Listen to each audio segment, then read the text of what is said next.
Hadirin sidang jamaah Jumat yang dirahmati oleh Allah Subhanahu wa Ta'ala. Pertama dan utama sekali, tiada lain, tiada kata yang pantas kita ucapkan kehadiran Allah Subhanahu wa Ta'ala, yang mana pada hari ini Allah masih beri kita kesempatan. Walaupun hujan diturunkan oleh Allah, walaupun keadaan tidak mendukung kita untuk keluar beraktivitas, tetapi dengan keimanan Allah beri kita kesempatan. Dengan iman itu kita bisa berada di dalam masjid ini. Sehingga dengan iman itu kita dapat untuk melaksanakan ibadah sholat Jumat. Maka beruntunglah kita yang dapat melawan hujan, melawan dingin, tiba di masjid untuk melakukan sholat Jumat. Hari yang mana diberkahi oleh Allah, hari yang banyak begitu pahala diberikan oleh Allah kepada kita. Sayyidul Ayyam, hari yang mana di dalamnya diturunkan ayat Al-Quran, hari di mana doa-doa kita dikabulkan oleh Allah Subhanahu wa Ta'ala, hari di mana nenek moyang kita Adam diciptakan dan nenek moyang kita dipanggil oleh Allah untuk tidak berada di dalam dunia yang fana ini. Di hari itu jugalah hari nantinya kiamat didatangkan oleh Allah Subhanahu wa Ta'ala. Maka syukur alhamdulillah kepada Allah.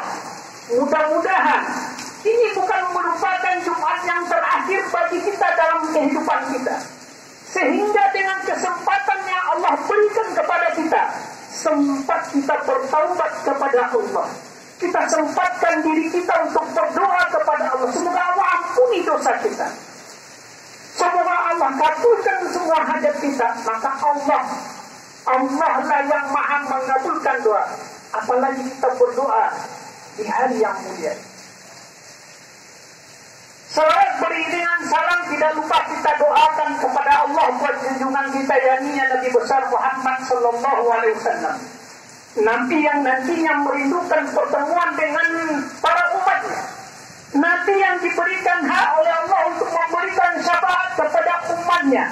Nabi yang selalu mendoakan umatnya. Maka kita jemput pertemuan itu, kita jemput kerinduan Nabi itu. Paling tidak kita masih berada di sini dengan kalimat Allahumma sholli ala sayyidina Muhammad.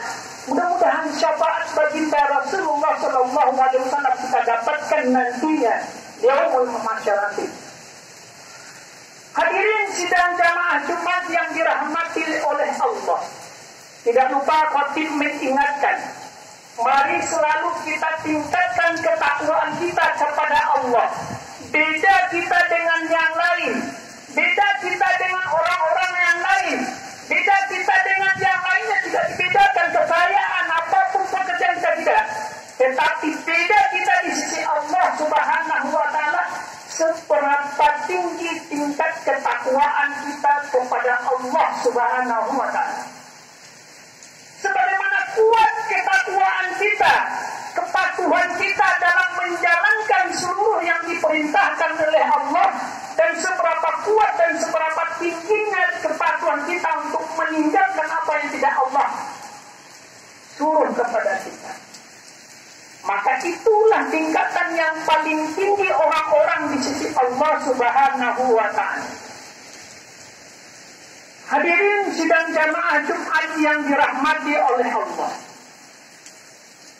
sengaja khatib mengambil tema di dalam surat juz yang ke-30. Dalam surat Al-Ansalah, surat ini turun ketika Nabi sebelum hijrah, turunnya di Mekah. Sebelum Nabi hijrah dari Mekah ke Madinah, tergolong ayat ini adalah ayat Makkiyah, yang mana dalam teks ayat ini mudah dipahami. Ayatnya singkat dan mudah dipahami. Apa yang terkandung di dalam surat Al-Asr ini? yang seperti khotib bacakan tadi. Wal 'asri innal insana lafi khusr illa alladziina aamanu wa 'amilus shalihaat wa tawassaw bil haqqi wa tawassaw bis sabr. Di dalam ayat ini Allah bersumpah demi masa, demi waktu. Jadi kalau kita ketemu dalam surat Wal 'Asr, itu bukanlah waktunya asar, tetapi demi waktu yang kita jalani selama hidup di atas dunia ini. Demi masa, manusia itu berpotensi di dalam kerugian. Manusia itu hidup dalam kerugian. Kenapa berpotensi di dalam kerugian? Kita lanjutkan ayatnya.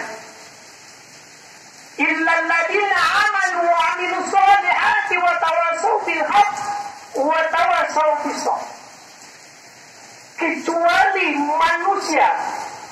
manusia yang berakal, yang diberikan akal oleh Allah. Kecuali manusia yang beriman meyakini Allah, maka hidup ini tidak cukup kita berada sehat walafiat dapat melaksanakan aktivitas kita sehari-hari. Tidak cukup. Maka syarat menjadi kita untuk tidak merugi di atas dunia ini adalah kita perlu dengan keimanan kita. Perlu kita isi dada kita dengan keimanan kepada Allah Subhanahu wa Ta'ala. Kalaulah tidak dengan keimanan kita, kita tidak akan mungkin hadir di dalam masjid yang berbahagia. Kalaulah tidak dengan keimanan kita, kemarin di Idul Kurban tidak akan kita hadiri, tidak akan berkontribusi kita dalam Idul Adha. Kalaulah tidak dengan keimanan kita, kita sibuk dengan aktivitas kita tinggalkan waktu-waktu, kita tinggalkan ibadah-ibadah yang dianjurkan oleh Allah Subhanahu wa Ta'ala. Maka berapa banyak orang kita lihat sibuk aktivitas dikerjakan di dalam kehidupannya, tetapi semuanya berisi nol di sisi Allah Subhanahu wa Ta'ala. Ketika mati nantinya, ibadah kebaikan yang dia lakukan berterbangan seperti layaknya debu yang berterbangan. Tidak ada satu pun yang dapat menjadi bekal kita untuk menghadap Allah Subhanahu wa Ta'ala. Dikarenakan kehidupan kita tidak kita landasi dengan keimanan kepada Allah Subhanahu wa Ta'ala. Maka tiada tahu di dalam dada kita semua dilandasi dengan iman. Berjalan ke masjid dengan bismillah, melaksanakan sholat, melakukan infak sedekah bismillah dengan harapan bisa membantu orang yang membutuhkannya. Mengganti pakaian baca bismillah, harapan kita semoga dilindungi badan kita. Berjalan kita la haula wala quwwata illa billahil aliyil azim supaya Allah lindungi kita. Itu kalau semua kegiatan kita, semua aktivitas kita dasarkan dengan keimanan kepada Allah Subhanahu wa Ta'ala. Apakah cukup dengan keimanan bagi kita orang-orang yang tidak cap oleh Allah, orang-orang yang merugi hidup di atas dunia ini? Tidak cukup dengan keimanan. Illal ladzina amanu wa 'amilus shalihaat. Maka kita perlu mengiringi keimanan kita itu dengan amal soleh, dengan kebaikan-kebaikan yang kita lakukan. Orang-orang yang berinfak dengan hartanya, orang ini beruntung. Maka kerugian bagi kita yang Allah titipkan harta, tidak mau untuk berinfak, tidak mau untuk bersedekah. Orang-orang berpuasa Ramadan, beruntunglah orang itu. Maka kerugian bagi kita tidak mau menghampiri, tidak mau melandirikan, tidak mau melaksanakan puasa itu. Orang-orang melaksanakan sholat, kewajiban bagi kita, maka beruntunglah orang itu. Kerugian bagi kita, maka kita tidak lakukan, kita tinggalkan amal ibadah sholat yang sudah diperintahkan oleh Allah itu. Salah satu bentuk aktivitas kebaikan amal soleh yang mesti diiringi setelah keimanan kita kepada Allah Subhanahu wa Ta'ala.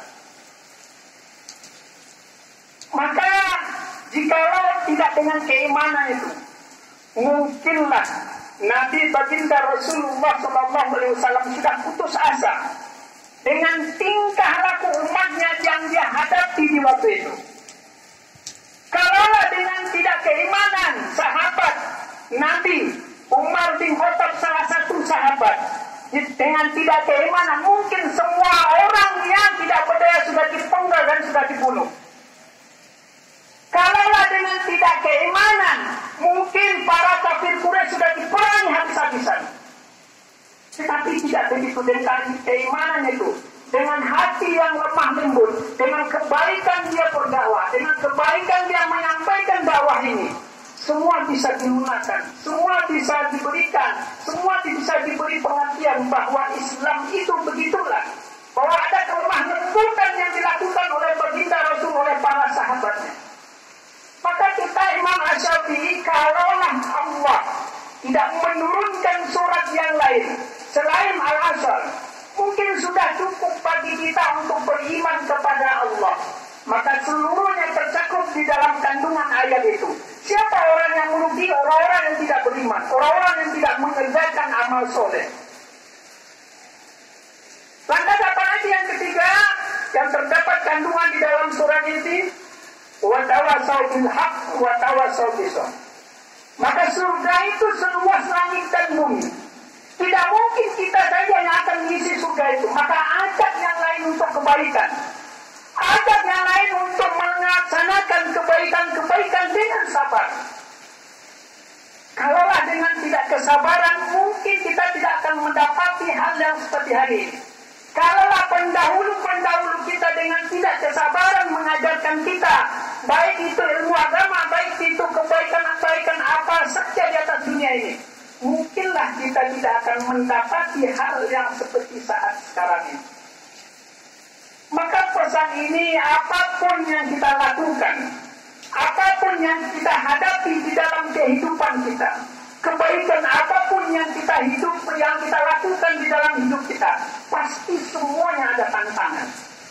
Pasti di dalam kebaikan itu terdapat juga Abu Lahab, Abu Jahalnya. Tetapi bagaimana kita menyikapi seluruh kebaikan yang Allah berikan itu? Bahwa semua adalah ada ujiannya bagi kita. Kalau kita kuat, maka ujian akan terbebas oleh kita.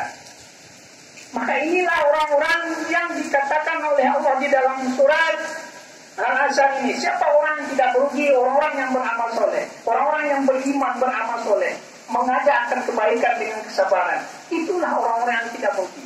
Kalaulah hari ini kalau kita belum melakukan apa yang sudah dianjurkan oleh Allah Subhanahu wa Ta'ala, mari kita introspeksi dari diri kita. Mari kita lebih banyak melihat mentelaah apa saja kebaikan. Apakah keimanan kita sudah sesuai dengan apa yang diharapkan oleh Allah Subhanahu wa Ta'ala. Fatabiru ya ulil absar la'allakum turhamun. Allahumma